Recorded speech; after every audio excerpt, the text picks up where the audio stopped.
అతి తక్కువ ఫీజుతో MBBS పూర్తి చేసే అవకాశం. MBBS at Timor-Leste near Australia.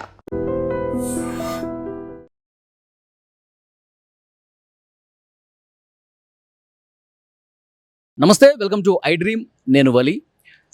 Gachibowli Anjaiah నగర్లో అక్రమ నిర్మాణాల కూల్చివేతలు కొనసాగుతున్నాయి. బాహుబలి క్రేన్ తీసుకొచ్చి నిర్మాణాలన్నింటి కూడా కూల్చివేస్తున్నటువంటి దృశ్యాలు ఇక్కడ మీరు స్క్రీన్ మీద చూడొచ్చు. మొన్న ఏదైతే అంజయ్య నగర్లో ఆ 7 అంతస్తులటువంటి నిర్మాణంలో ఉన్నటువంటి బిల్డింగ్ ఒక్కసారిగా కుప్పకూలిపోయి 2 స్పాట్లోనే చనిపోయారు. వెంటనే హైడ్రా కమిషనర్ రంగనాథ్ ఇక్కడికి వచ్చారు. తర్వాత సైబరాబాద్ మున్సిపల్ కార్పొరేషన్ కమిషనర్ సృజన గారు వచ్చారు. మొత్తం పరిస్థితిని పరిశీలించారు.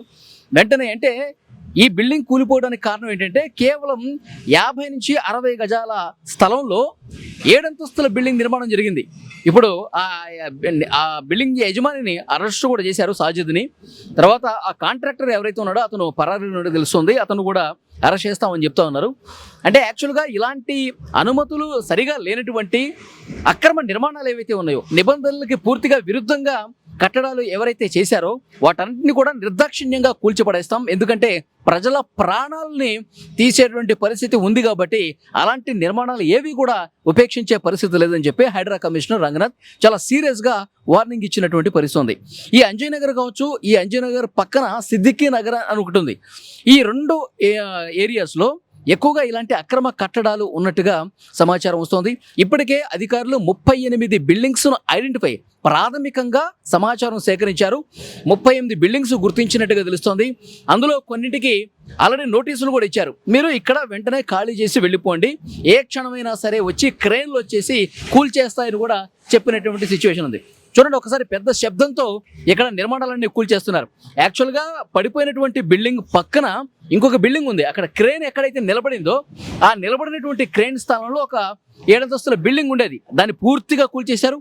ఆ ప్లేస్లోకి ఇప్పుడు బాహుబలి వచ్చి దాని పక్కన ఉన్నటువంటి ఇప్పుడు బ్లూ కలర్ బిల్డింగ్ కూడా కూల్చేస్తున్నటువంటి పరిస్థితి. దీనికి కూడా సరైనటువంటి అనుమతులు లేవు, నిబంధనలు లేవు. టౌన్ ప్లానింగ్ అధికారులు అసలు ఎట్లా అనుమతులు ఇచ్చారన్నది కూడా ఇక్కడ క్వశ్చన్ మార్క్ కనిపిస్తోంది. ఇప్పటికే కొంతమంది అధికారులు కూడా సస్పెండ్ చేసినటువంటి పరిస్థితి. అంటే కొంతమంది డబ్బులకి అలవాటు పడిపోయి వాళ్ళకి చూసి చూడనట్టుగా వ్యవహరించిన అధికారులు ఎవరైతే ఉన్నారో వాళ్ళ మీద కూడా యాక్షన్ తీసుకుంటున్నటువంటి పరిస్థితి కనిపిస్తుంది. సో డెఫినెట్గా ఈ 2 ఏరియాస్లో, ఈ 2 కాలనీస్లో ఏ అక్రమ నిర్మాణం ఉన్నా సరే వాటిని తీసి పడేస్తాం. వెంటనే ఇక్కడ అందులో ఉన్నటువంటి వాళ్ళు అధికారులకు సహకరించాలని కూడా చెప్తున్నటువంటి పరిస్థితి ఇక్కడ క్లియర్గా కనిపిస్తుంది. ఎందుకంటే ఈ ఏరియాలో ఎందుకు అక్రమ నిర్మాణాలు ఇంత ఇదిగా వెలిశాయి, ఎందుకు అధికారులు కళ్ళు కప్పి కొంతమంది, అధికారులకు లంచాలు ఇచ్చి కొంతమంది కాంట్రాక్టర్లు ఈ విధంగా నిర్మాణాలు చేసినటువంటి పరిస్థితి ఎందుకుంది అంటే ఇది మొత్తం ఐటీ కారిడార్ కిందకు వస్తుందండి. ఐటీ కారిడార్ కొండాపూర్ కావచ్చు, మాదాపూర్, గచ్చిబౌలి ప్రాంతం మొత్తం కూడా పెద్ద పెద్ద ఐటీ కంపెనీలు, జాతీయ అంతర్జాతీయ సంస్థలకు సంబంధించిన ఐటీ కంపెనీలు ఇక్కడ ఉన్నాయి. సో వేలాదిగా ఐటీ ఉద్యోగులు నివాస ప్రాంతం, ఎందుకంటే ఇది చాలా కూతబెడతారు అనమాట. 5 నుంచి 10 నిమిషాల్లోనే వాళ్ళు తమ సంస్థలకు చేరుకుంటారు. సో ఇక్కడ డిమాండ్ బాగా ఉంది. చాలామంది ఐటీ ఉద్యోగులు రెంట్లకు వస్తూ ఉంటారు, హాస్టల్లో ఉండడానికి వస్తూ ఉంటారు, పేయింగ్ గెస్టులుగా వస్తూ ఉంటారు. సో అలాంటి వాళ్ళు ఇక్కడ ఎక్కువ కాబట్టి వాళ్ళ కోసం ప్రత్యేకంగా హాస్టల్స్ నిర్మిస్తున్నారు. ఆ హాస్టల్స్ కూడా కొద్దిపాటి స్థలం ఉన్నా చాలు, 40 గజాలున్నా, 50 గజాలున్నా, 60 గజాలున్నా, 40 నుంచి 120 గజాల్లో 7-8 అంతస్తుల ఫ్లోర్లు కూడా కేవలం హాస్టల్స్ కోసం నిర్మించి వాళ్ళు బిజినెస్ చేసుకోవటం ఉద్దేశంతో అక్రమంగా నిర్మాణాలు చేపట్టి ప్రజల ప్రాణాలు తీస్తున్నటువంటి పరిస్థితి ఉంది. సో కాబట్టి అనుమతులు తీసుకొని ఏవి కూడా ఏదైనా బిల్డింగ్ కడితే వాళ్ళు ఏదైతే వాళ్ళకి స్థలం ఉందో దానికి తగ్గట్టుగా ప్రభుత్వ నిబంధనలు ఏవైతే ఉన్నాయో, పట్టణాభివృద్ధి శాఖకి సంబంధించి, టౌన్ ప్లానింగ్కి సంబంధించి ఏవైతే నిబంధనలు ఉన్నాయో వాటికి అనుగుణంగా నిర్మిస్తున్నారా లేదా అనేది ప్రతి బిల్డింగ్ కూడా చాలా స్పష్టంగా తనిఖీ చేస్తూ ఉన్నారు. ఎందుకంటే ఫైర్ సేఫ్టీ నిబంధనలు పాటించారా, ఏదైనా ప్రమాదం జరిగితే వెహికల్స్ రావడానికి పోవటానికి ఏమైనా ఇబ్బంది ఉందా లేదా, అసలు ఎన్ని ఫ్లోర్లు కట్టారు, వీళ్ళకున్న స్థలం ఎంత, నిబంధనలు పాటించారా లేదా, ఇవన్నీ కూడా ప్రతి బిల్డింగ్ కూడా తనిఖీ చేస్తూ ఉన్నారు. నివాస ప్రాంతాలు కూడా చాలా ఉన్నాయి. మీరు చెప్తే నమ్మరు, కేవలం 5% మాత్రమే ఈ 2 ఏరియాస్లో 5% మాత్రమే అనుమతులు కరెక్ట్గా ఉన్నాయంట, నిబంధనలు సరిగా పాటించారంట. 95% బిల్డింగ్స్ 95% బిల్డింగ్స్ అన్ని కూడా అక్రమ కట్టడాలకు తెలిచారు. కేవలం 2 అంతస్తులతోనే పర్మిషన్ ఉంటే 7 అంతస్తులు 8 అంతస్తులు కట్టేసిన వాళ్ళు చాలా మంది ఉన్నారు. వాళ్ళందరికీ నోటీసులు ఇస్తున్నారు. ప్రాథమికంగా ఫస్ట్ ఫేజ్ లో భాగంగా 38 బిల్డింగ్స్ కి ఆల్రెడీ నోటీసులు పంపించిన పరిస్థితి. వాళ్ళు వెంటనే ఖాళీ చేయాలని కూడా చెప్పారు. సో ఉన్నపడంగా ఖాళీ చేయమంటే, ఎందుకంటే కొన్ని నివాస ప్రాంతాలు కూడా ఉన్నాయి. సో వాళ్ళు కూడా కొంత టైం అడుగుతున్నారు. మీరు టైం తీసుకోండి, కానీ ఇది మాత్రం కూల్చేయటం పక్కా అని కూడా చెప్తున్నటువంటి పరిస్థితి ఉంది. మీరు అక్కడ చూడొచ్చు, బాహుబలి క్రేన్స్ తీసుకొచ్చారు. అంటే ఈ బాహుబలి క్రేన్స్ ఎందుకు తీసుకొచ్చారంటే, ఈ పక్క బిల్డింగ్స్ మీద పడిపోయి ఈ బిల్డింగ్స్ డ్యామేజ్ కాకుండా ఉండాలంటే అలాంటి టెక్నాలజీ ఉన్నటువంటి పెద్ద పెద్ద క్రేన్సే అవసరం పడతాయి. ఇలాంటి బాహుబలి క్రేన్లు అవసరం పడతాయి.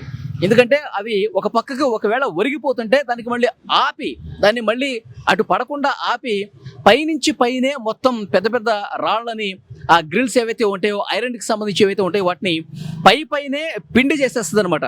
సో అదే దాని యొక్క ప్రత్యేకత. అందుకే ఇలాంటి క్రేన్స్ మాత్రం వాడతారు. ఎందుకంటే ఇది చూడండి, నిబంధనలు సక్రమంగా ఉన్నటువంటి అపార్ట్మెంట్ ఇది. ఇప్పుడు మీకు ఇక్కడ కనిపిస్తున్నది, ఇది మంచి బిల్డింగ్, మంచి అపార్ట్మెంటు, అన్ని నిబంధనలు సక్రమంగా ఉన్నాయి ఈ అపార్ట్మెంట్కి. వీటి వల్ల ఇవి డ్యామేజ్ అవుతున్నటువంటి పరిస్థితి ఉంది కదా. అవి ఇటువైపు పడితే ఇటువైపు కూడా నివసిస్తూ ఉంటారు కదా, ఇటువైపు రూమ్స్లో కూడా ఉంటారు కదా చాలామంది. సో వాళ్ళకి ఇబ్బంది కలుగుతుంది. కాబట్టి ఏ క్షణమైనా సరే వీటి వల్ల ప్రమాదం పొంచి ఉంది కాబట్టి వెంటనే వాటిని తొలగించేస్తూ ఉన్నారు. క్రేన్లు తీసుకొచ్చి కొట్టేస్తూ ఉన్నారు. ఈ అపార్ట్మెంట్లో ఉన్న వాళ్ళని రాత్రికి రాత్రే ఖాళీ చేపించేశారు. ఇప్పుడు ఇందులో ఎవరు లేరు, వాళ్ళకి సంబంధించిన సామాన్లు మాత్రమే ఉన్నాయి. వాళ్ళు వేరే ప్రాంతానికి వెళ్ళి నివసిస్తున్నటువంటి పరిస్థితి ప్రజెంట్ కనిపిస్తోంది. సో ఇట్లా ఈ 2 కాలనీస్లో, సిద్దికి నగర్ అలాగే అంజయ్ నగర్లో ఉన్నటువంటి ప్రతి ఒక్క అక్రమ కట్టడాన్ని కూల్చి పడేస్తామని చెప్తున్నారు. వ్యాపారం కోసం ఈ విధంగా ప్రజల ప్రాణాలు తీసే హక్కు ఎవరికీ లేదు. వాళ్ళు ఇంకా మాట విననటువంటి వాళ్ళు ఎవరైతే ఉన్నారో వాళ్ళని తప్పకుండా అరెస్ట్ చేస్తాం. ఇప్పటికీ కూడా నిర్మాణంలో ఇంకో కొన్ని బిల్డింగ్లు ఉన్నాయి. ఇక్కడ స్థానికులు కూడా చెప్పేది ఏంటంటే, ఇప్పుడు బిల్డింగ్లన్నీ కట్టేసి తర్వాత వాళ్ళు ఇక నెక్స్ట్ ఇంకా అవి స్టార్ట్ చేసే టైంలో అధికారులు చూస్తున్నారు, కానీ ముందు పునాది లెవెల్లోనే వీళ్ళు సరిగ్గా అనుమతులు తీసుకున్నారా లేదా, కావాలంటే హైడ్రాక్ సిబ్బంది కావచ్చు, సైబరాబాద్ మున్సిపల్ కమిషనర్కి సంబంధించిన టౌన్ ప్లానింగ్ సిబ్బంది కావచ్చు, కొంతమందిని ఒక కమిటీని ఏర్పాటు చేయండి. ఒక కమిటీని ఏర్పాటు చేసి ఇక్కడ మొత్తం క్షేత్రస్థాయిలో పరిశీలన జరపండి. ఏవి నిర్మాణంలో ఉన్నాయి, ఈ నిర్మాణం కాకుండా ఇంకా పునాది లెవెల్లో ఏమున్నాయి, వీటిని స్టార్టింగ్ స్టేజ్లోనే అడ్డుకట్ట వేస్తే ఇంత నిర్మాణాలు జరిగిన తర్వాత ప్రమాదాలు జరగకముందే నివారించవచ్చు కదా. సో డెఫినెట్గా అలాంటి ఒక కమిటీ నిశ్చితంగా ప్రతిక్షణం పరిశీలిస్తేనే ఇలాంటివి ఆపుతామని చెప్పి ఇక్కడ ఉన్న స్థానికులు కూడా చాలా మంది చెప్తున్నటువంటి పరిస్థితి ఉంది. సో ఈ 1-2 రోజుల్లోనే నిర్మాణాలన్నీ కూడా కూల్చి పడేస్తామని చెప్తా ఉన్నారు. ఇది అంజయ్ నగర్లో ప్రస్తుతం ఉన్నటువంటి సిచ్యువేషన్.